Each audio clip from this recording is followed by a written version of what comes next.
ക്രിസ്തുവിൻ സ്നേഹമെന്നെ നിർബന്ധിക്കുന്നതാ. എന്നെ തന്നെ മറന്ന് ക്രൂശെടുത്തു ഞാൻ. നിന്നയും ചുമന്നുപോം പാളയത്തിൻപുറം ഈ സ്നേഹസ്വരൂപൻ ആത്മസ്നേഹിതൻ. ഈ സ്നേഹസ്വരൂപൻ ആത്മസ്നേഹിതൻ.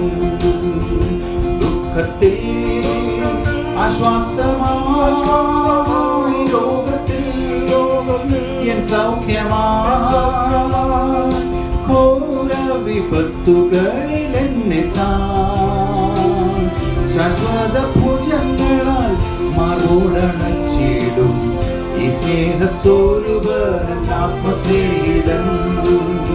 ഈ സ്നേഹസ്വരൂപൻ ആത്മസ്നേഹിതൻ. ദൈവനാമത്തിന് മഹത്വമുണ്ടാകട്ടെ. ഇന്നത്തെ പ്രഭാത ധ്യാനത്തിനായി 30-ാം സങ്കീർത്തനം 4-ാം വാക്യം. യഹോവയുടെ വിശുദ്ധന്മാരെ അവന് സ്തുതി പാടുവീൻ, അവൻ്റെ വിശുദ്ധ നാമത്തിന് സ്തോത്രം ചെയ്യുവീൻ.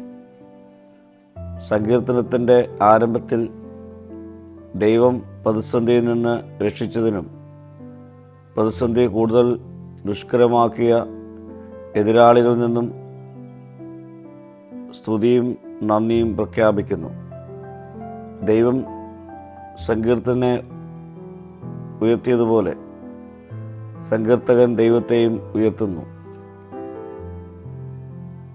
താൻ തന്നെ സ്തുതിച്ചാൽ പോരാ എന്ന് തോന്നിയിട്ട് മറ്റുള്ളവരും ദൈവത്തെ സ്തുതിപ്പാൻ ആഹ്വാനം ചെയ്യുകയാണ് ഈ വാക്യത്തിൽ.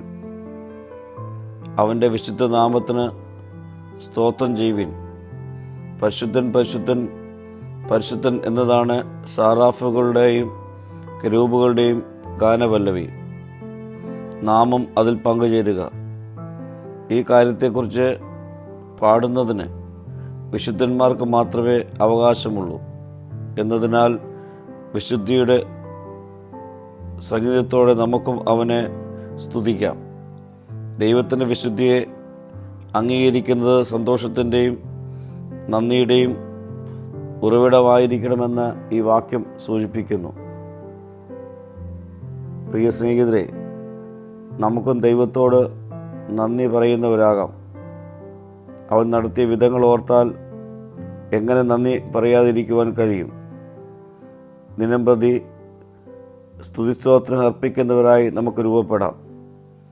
പ്രാർത്ഥിക്കാം. കർത്താവേ, ദിനംപ്രതി നിൻ്റെ പ്രവൃത്തികളെ ഓർത്ത് നന്ദി പറയുവാൻ ഞങ്ങളെ ഒരുക്കണമേ. മഹത്വം നീ എടുക്കണം. യേശുവിൻ്റെ നാമത്തിൽ തന്നെ. ആമീൻ.